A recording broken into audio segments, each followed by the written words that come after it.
Pestsov liked thrashing an argument out to the end, and was not satisfied with Sergei Ivanovich's words, especially as he felt the injustice of his view. "I did not mean," he said over the soup, addressing Alexei Alexandrovich, "mere density of population alone, but in conjunction with fundamental ideas, and not by means of principles." "It seems to me," Alexei Alexandrovich said languidly, and with no haste, "that that's the same thing.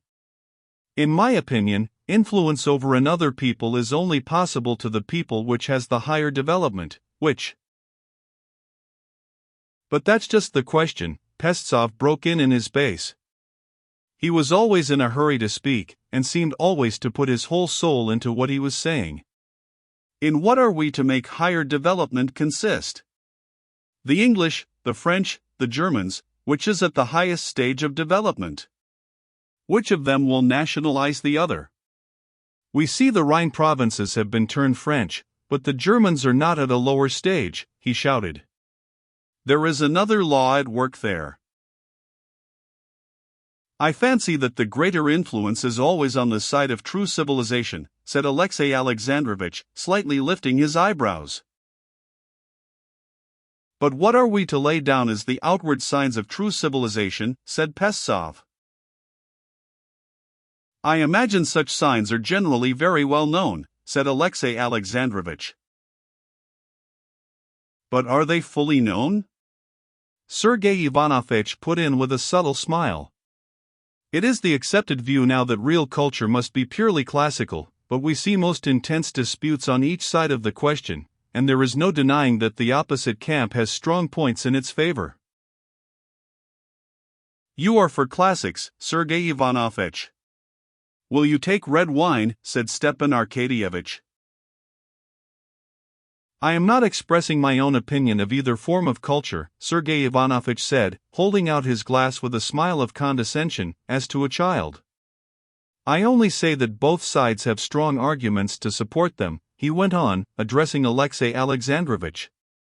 "My sympathies are classical from education, but in this discussion I am personally unable to arrive at a conclusion. I see no distinct grounds for classical studies being given a preeminence over scientific studies. The natural sciences have just as great an educational value," put in Pestsov. "Take astronomy, take botany, or zoology with its system of general principles." "I cannot quite agree with that," responded Alexei Alexandrovich. "It seems to me that one must admit that the very process of studying the forms of language has a peculiarly favorable influence on intellectual development.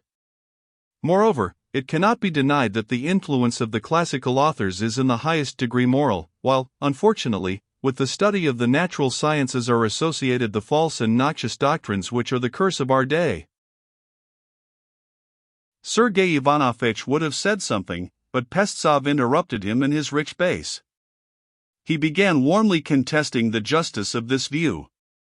Sergei Ivanovich waited serenely to speak, obviously with a convincing reply ready. "But," said Sergei Ivanovich, smiling subtly, and addressing Karenin, "one must allow that to weigh all the advantages and disadvantages of classical and scientific studies is a difficult task, and the question which form of education was to be preferred would not have been so quickly and conclusively decided if there had not been in favor of classical education, as you expressed it just now, its moral edicens la mot anti-nihilist influence." "Undoubtedly. If it had not been for the distinctive property of anti-nihilistic influence on the side of classical studies, we should have considered the subject more, have weighed the arguments on both sides," said Sergei Ivanovich with a subtle smile. "We should have given elbow room to both tendencies. But now we know that these little pills of classical learning possess the medicinal property of anti-nihilism, and we boldly prescribe them to our patients.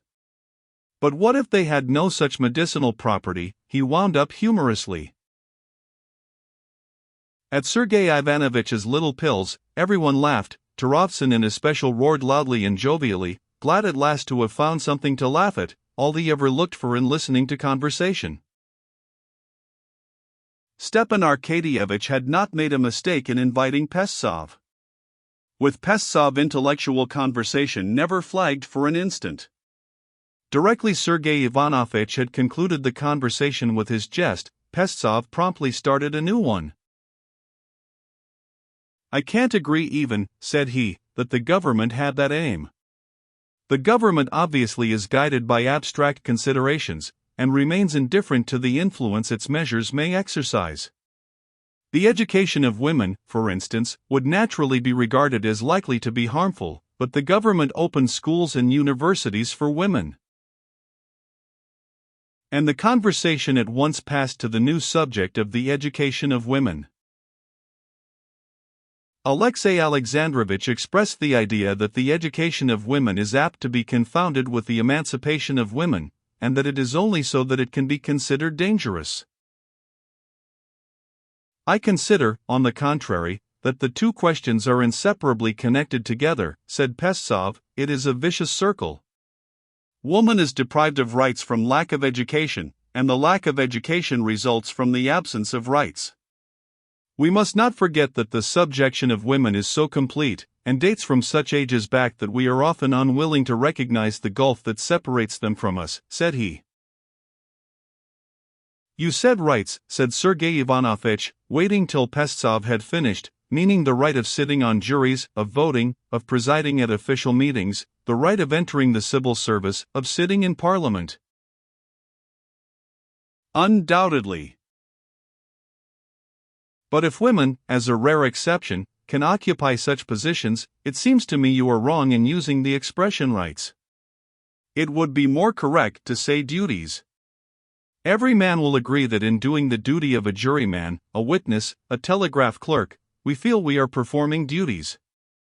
And therefore it would be correct to say that women are seeking duties, and quite legitimately. And one can but sympathize with this desire to assist in the general labor of man." "Quite so," Alexei Alexandrovich assented. "The question, I imagine, is simply whether they are fitted for such duties." "They will most likely be perfectly fitted," said Stepan Arkadyevitch, "when education has become general among them. We see this." "How about the proverb?" said the prince, who had a long while been intent on the conversation, his little comical eyes twinkling. "I can say it before my daughter, her hair is long, because her wit is." "Just what they thought of the Negroes before their emancipation," said Pestsov angrily. "What seems strange to me is that women should seek fresh duties," said Sergei Ivanovich, "while we see, unhappily, that men usually try to avoid them." "Duties are bound up with rights, power, money, honor, those are what women are seeking," said Pestsov. "Just as though I should seek the right to be a wet nurse and feel injured because women are paid for the work, while no one will take me," said the old prince. Turovtsin exploded in a loud roar of laughter, and Sergei Ivanovich regretted that he had not made this comparison. Even Alexei Alexandrovich smiled. "Yes, but a man can't nurse a baby," said Pestsov, "while a woman—" "No, there was an Englishman who did suckle his baby on board ship," said the old prince, feeling this freedom in conversation permissible before his own daughters. "There are as many such Englishmen as there would be women officials," said Sergei Ivanovich. "Yes, but what is a girl to do who has no family?" put in Stepan Arkadyevitch, thinking of Masha Chibisova, whom he had had in his mind all along, in sympathizing with Pestsov and supporting him. "If the story of such a girl were thoroughly sifted, you would find she had abandoned a family, her own or a sister's, where she might have found a woman's duties." Darya Alexandrovna broke in unexpectedly in a tone of exasperation, probably suspecting what sort of girl Stepan Arkadyevitch was thinking of. "But we take our stand on principle as the ideal," replied Pestsov in his mellow bass. "Woman desires to have rights, to be independent, educated. She is oppressed, humiliated by the consciousness of her disabilities. And I'm oppressed and humiliated that they won't engage me at the foundling," the old prince said again, to the huge delight of Tarotsin, who in his mirth dropped his asparagus with the thick end in the sauce.